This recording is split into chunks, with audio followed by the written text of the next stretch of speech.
I don't think a so-called materialistic person who lives and breathes only money can ever have peace if he denies that life is greater than just running after a bunch of things. It's impossible because everybody is human. So it's like, to be spiritual is not unique to a bunch of people. Everybody is. It's just like you stop, you look at the sky, you're like, wow, I wonder what's beyond. Boom, you're spiritual.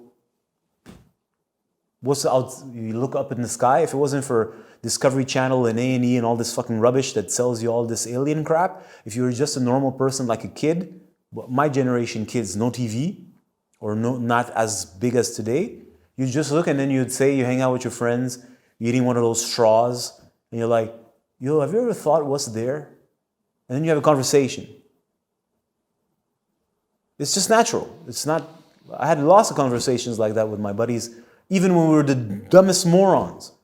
My homeboy Mike, we used to go and we would walk to the cinema, because back then we'd go to the cinema. That was the thing to do. We were like 14 or 15. Nah, we'd get a lift to go there.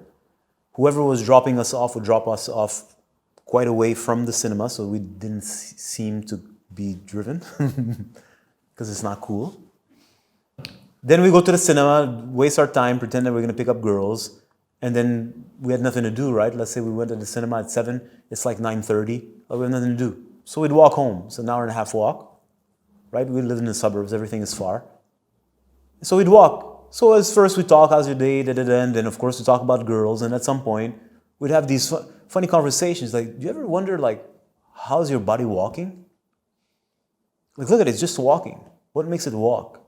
And these were the best moments with my buddy, when the girls haven't taken possession of your entire attention yet, almost, but not yet, and there's still like a form of youthful curiosity, which I've maintained all my life, but people become old, right?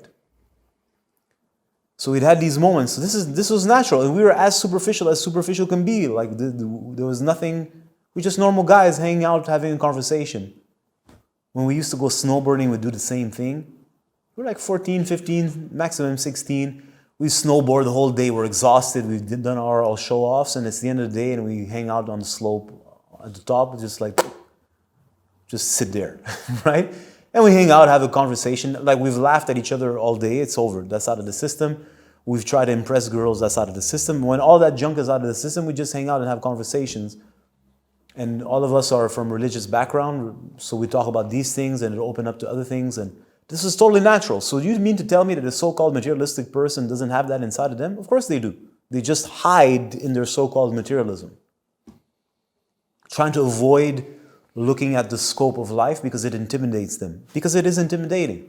And the so-called spiritual person wants to pretend booty doesn't exist. Booty in the full sense of the word. Booty meaning money, prize, pussy.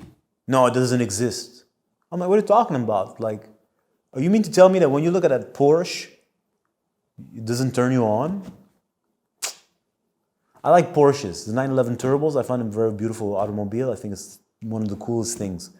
So I'm like, are you going to tell me it's not? Look at it. It's so awesome. Some fucking guys, some fucking men, keyword men, invented this shit. Look at it. Like, it looks like a woman in metal. Like, it's awesome. How could you not find it awesome? How could you not find that awesome? Right? No, none of that is there.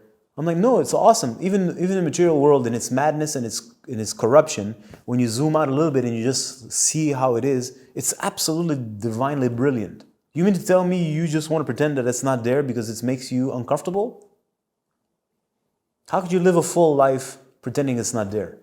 Yeah, but how do you live this life and that life at the same time? I'm like, yeah, that's your average person doesn't know how. But there's a key, I assure you. And that's what I was set up. No, I don't know how to say this. That's what I wanted. What's the key that unlocks the door where those two threads come together perfectly harmoniously? So you don't have to live in a so-called dual life. So when a person says, oh, you're spiritual, I'm like, oh, like fucking spiritual to you? I ain't spiritual. Oh, well, are you a materialistic person? Do I look like a materialistic person? I don't wear rings. I don't have chains. I don't give a shit about none of that shit.